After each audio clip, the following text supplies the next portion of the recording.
Eric Darling here with Darling Data, and we are in this bang around video going to be talking about how conditional logic can be kind of lousy in SQL Server stored procedures. Of course, this is a topic that I've been on about a few videos in the past, but again, since we're putting together a playlist of all the stuff that pertains to stored procedures in one convenient place, rather than in some disparate videos that maybe you'll get lucky and find on your hunt for relevant material, we are going to have this thematically integrated synergistically across all store procedure verticals. So I hope that you enjoy this one. This is going to cover two aspects of conditional logic. One is if branching in store procedures, and the other is sort of conditional where clause logic. Just keep in mind that the conditional where clause logic is just as applicable to conditional join clause logic. We're just not going to explicitly talk about it. As far as like solutions and fixes for this, those will be covered in a later video because the solution and fix to this is also useful in other scenarios that I want to cover before that so that you see a more sort of complete version of things when we are done. But before we do that, oh boy, I think you know what time it is. It's time to have a weird red mark on my face. It's great. It's awesome. Hair and makeup is fired on this one. Let's talk a little bit about you and I and the dance we do together. If you want to support this channel and the work that I do to bring you this amazing long-form video content, you can sign up for a membership down in the video description for as few as $4 a month. That is the cost threshold for an espresso here in New York City. If you have already spent all your money on various performance-enhancing substances, I understand. I know what it's like. I've been thinking, after I watched some of these videos, I've been thinking about getting some performance-enhancing materials for my hair, which if you find this as upsetting as I do, maybe that $4 a month could go towards some sort of growth product in there. But we haven't gotten quite there yet. When my wife tells me to shave my head, then maybe we'll reassess that. You can like, you can comment, you can subscribe. Those are all free, and so is asking questions for my office hours videos, in which I take time out of my busy consulting schedule to answer 5 questions of yours for free. If you need the type of help with SQL Server that just can't possibly be covered by the YouTubery that I put out here, you can, of course, you can call me and you can say, "Hey Eric, I need some help with my SQL Server," and I'll say, "No problem, my rates are reasonable," and we can do all of this stuff together. And we can check out your healths, we can check out your performances, we can fix your healths and performances. If you're having an emergency, we can fix that too, and we can also train your developers so that you have fewer emergencies. And of course, by we I mean me. That is my responsibility. That's what I am. That's what you are paying me for. There is no we in that, really. It's just me and the chickens. If you want some training, perhaps you feel like it is time for you to just get better at SQL Server performance tuning on your own time, that's cool too. You can get all of my training content for about $150 for life. Woo! And of course, you can get all that via the link also in the video description, because I like to make things easy on you. I care about you. I realize life is hard enough without you having to figure more things out. So there we have that. SQL Saturday, New York City, coming up in May. Seems very far away here in the doldrums of February, but March, April, yeah, you know, it's going to be baseball weather. It's going to be nice. Could probably catch a Mets game. Pretty nice out there. Probably I think Citi Field is the nicest part of Flushing. So, or do they call that something else now? Is that like Queens Meadows or something? really try to obfuscate some of the geography here in New York. It's like, where do you live? East Williamsburg. No, you live in Flatbush or Bushwick or something. You do not live in. There's no such thing. Anyway, regional humor doesn't always cut over well to these international audiences. With that out of the way, let's talk about conditional logic and store procedures. Now, there are two forms of conditional logic that I personally end up having to clean up quite a bit.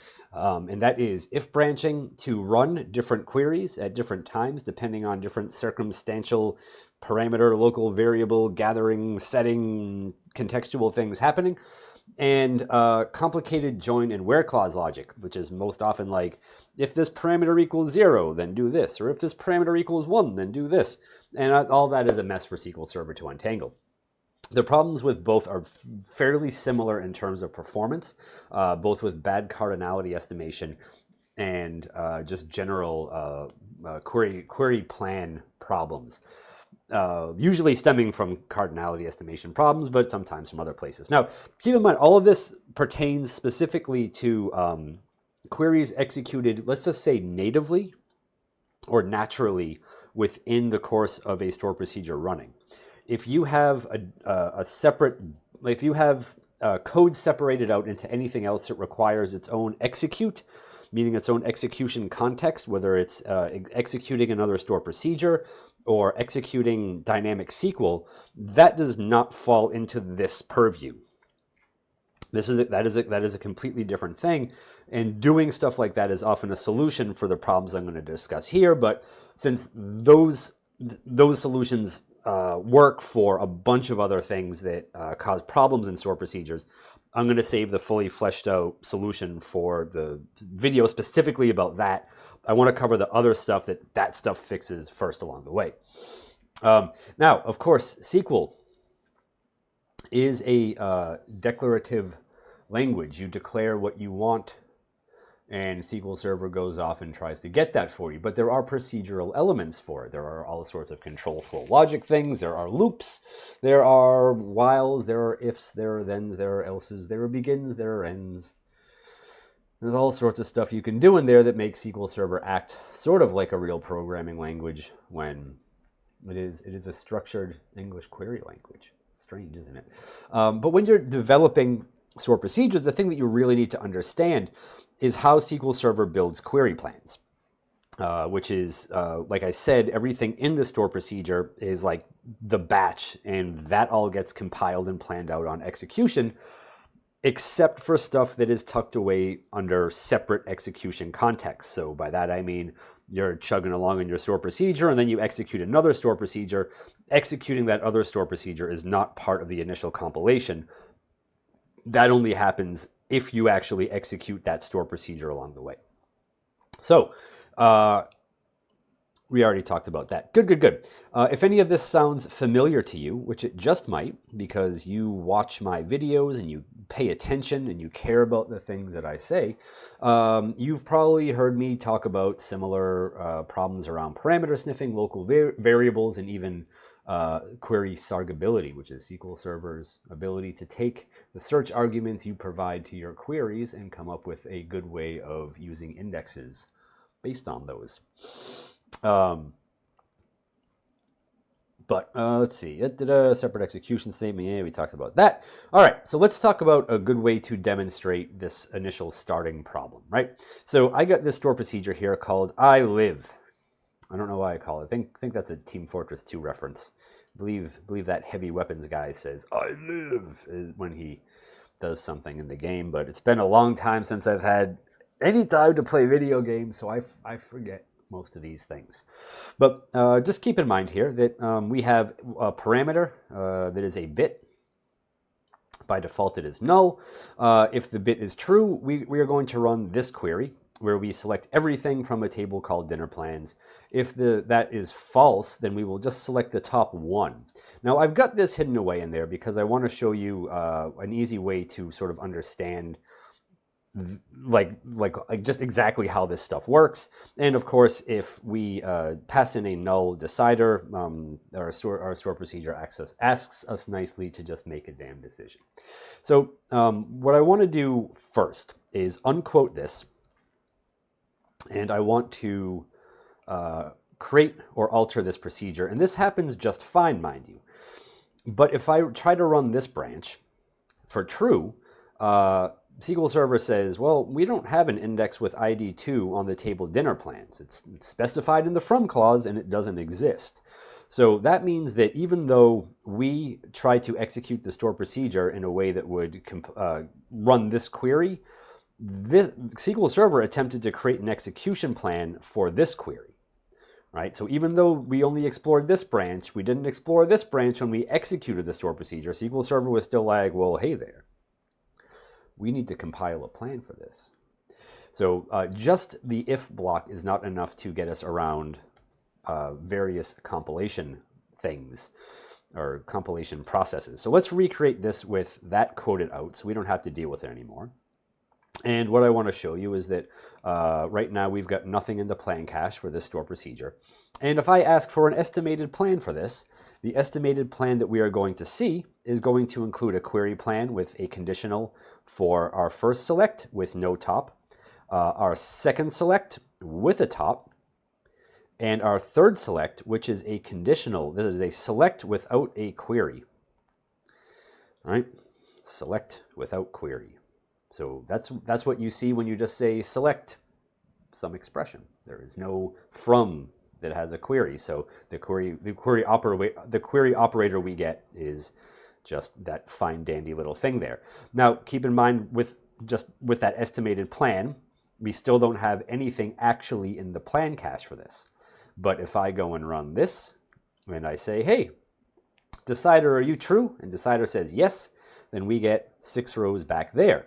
And now we have, of course, one execution of the store procedure.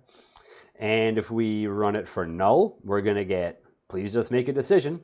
And now we have a second execution of the store procedure. And if we run it for false, we now see our top query plan. And now we have 3 executions of the store procedure. But note the plans within this, right, this shows us all of the stuff that happened in there. And if SSMS would be nice and just cooperate with me resizing these things, I don't understand why there is so much white space in these to begin with. But hey, maybe there's a good reason for it. We'll see all of the queries that we executed in the final query plan in the plan cache for this. All right. So perhaps not the most intuitive thing in the world, perhaps not the best time. So if you want to understand a lot more about this, I don't know why that's out there being all giant and long and annoying, there will be a link to a playlist that I actually created the playlist for this because there was just 3 videos hanging out before. And I thought, hey, Eric, you often forget to add links. Maybe if you only had 1 link to add, maybe if Zoom it would work. Maybe if you only had 1 link to add, we'll do a better job of remembering that. So I'll do my best there for you nice folks at home who just want to click on things and don't want to do any work. So that's the first problem, is the if branch, right? That's one set of conditional logic that you'll see in your that I see in a lot of store procedures I have to fix. What you might see in other places, and I of course see in quite a few store procedures that I end up having to fix, are conditional logic in predicates, and that goes for join and where clause predicates both. This is not isolated to one or the other. And I know that it is a disappointing thing to hear because it is often quite fun to dunk on SQL Server for doing a bad job of this or that, or the optimizer doesn't do this too well, doesn't do that too well, blah, blah, blah, blah, blah. Of course, there's all sorts of stuff, but query optimization is a truly difficult and demanding task. It is hard to figure out a sane and rational way to handle all of these different things without being quite a burden or a nuisance to query compilation time. There are a lot of people out there who just seem to think, hey, this is a big, expensive piece of enterprise software. I should be able to do whatever I want, and it should be able to figure it out immediately. Problem is, you do a lot of real, just bad stuff that, like, I can't imagine having to design software to account for all the bad things that people do out there. There's just too many of them. At some point, some rules have to be established and followed for this piece of software to work up to its capacity, right? So like there's just certain things you shouldn't be asking it to do. Right? There's certain things that even though they exist in the product and you are capable of doing them, like they are valid syntax, doesn't mean you should go do all of them. The query optimizer is quite good at applying its craft to a wide variety of queries, written in a wide variety of ways, but at the base of things, the query optimizer is still just a computer program written by people like you and me. Well, like you and me, except much smarter. They're much smarter than you or I. I've heard them talk. They're really, really, really smart. I sometimes feel bad for them that they're forced to deal with us. We are the consumers of their work. But when you think carefully about the goal of a generalized query optimizer, not a specific, overly specific query optimizer. Remember, specialization is as a wise man once said, is for insects. These things need to be generalized so that they can be applied to a wide swath of things and problems that need to be solved and queries that need to be answered. But the optimizer needs to come up very quickly, because no one wants to sit around forever waiting, with a good enough execution plan regardless of the surrounding hardware, while still respecting the logical semantics of the query and within the confines of the available indexes, constraints, hints, and settings that you have applied to your database and database server. As you add more and more complexity, as you change the scope of things that the optimizer has to do, the harder that job gets. If you think of it sort of like planning a car trip, like logistics problems, finding the shortest set of routes between like 15 different destinations. The more destinations you add in, more things you add on top of it, right? More difficult that becomes. Then you have to throw in all the unexpected stuff. There may be things that you're unaware of. They may be traffic. There may be construction. There may be weather.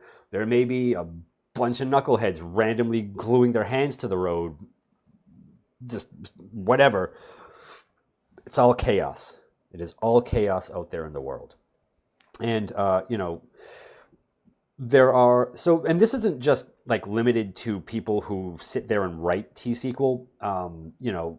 ORMs specifically don't provide you any good facilities for breaking queries up into multiple pieces that make query optimization easier. Like you as a SQL developer, writing a query, handcrafting a query, might at some point look at the vast length and girth and breadth of a query and say, hey, I don't think this is going anywhere good. I might want to use a temp table here. I might want to maybe not have to at some point in my life try to debug the logic and the correctness of an 18-page query. It's not a good time. So you might have that option, you might have that control and that sort of power in your hands, but ORMs do not really give you that. So let's get over into the Stack Overflow database. Now I've already got a couple indexes created that I don't want to spend time waiting to recreate, and I want to show you a few different anti-patterns. Now this first one is dealing with parameter nullness or not nullness in if branching. Like we talked about above, this has very, very few upsides. This does have one upside compared to the next thing I'm going to show you, and that is that at least for when we do something with a query, SQL Server will be able to use indexes effectively for these branches, which is not so true with other ways that this query could be written. But we do run into a problem with cardinality estimation because, like I said before, when you actually compile a plan for these store procedures, cardinality estimation and all that other stuff is done based on the initial set of compile parameters. If you throw a recompile hint here, either at the store procedure or statement level, you can solve some of that, but then And that might be fine. I'm not anti-recompile. I use it all the time. It's great. It solves a lot of problems real quick. So, but if you look at the estimated plan for this, you will see all three of the query plans that we have available to us in this. One of them hits P0, one of them hits P1, the other one hits both. I don't know. Is that good? Is that bad? We'll find out. So if we run this one, first compilation, we seek, everything's good. We get a good cardinality estimate, everything is fine here. But if we run this one, we will start to see the cardinality estimation thing maybe be not so great, because now SQL Server is guessing that we were getting one row back from this. Why?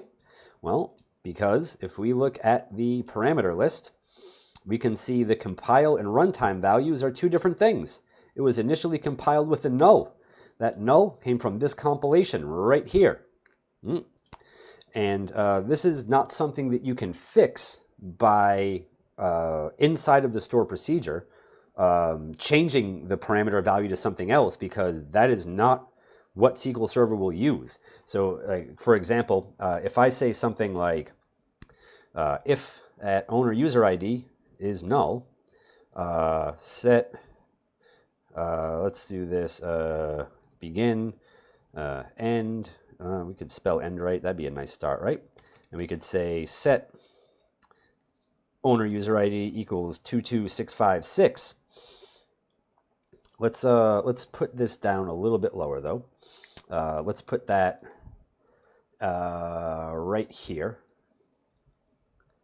right? Because we might say, hey, like we don't necessarily want to do anything else, but like let's just take this one out so we don't end up doing anything too goofy. But if we rerun like this, and we say run this one, right, we still get that one execution plan back, right? And this one is going to be fine, right? If we look at the compile and runtime values here, oops, let's get that open. We get the same thing for this, right? But let's say we go over here and we run for this one again. The execution plan is still going to show the bad cardinality estimate, and we are still going to show the compile time value of null here, because we didn't actually, like doing that here didn't actually affect anything, right? And like I had to do a little bit of surgery here just to not like have weird duplicate stuff happen. But I just want you to be aware that like modifying a parameter, or even like giving a default value for a parameter up here, isn't going to change anything for if when someone passes in an actual value, right? So it's what you pass, like what you compile the store procedure with as a passed in value here that matters.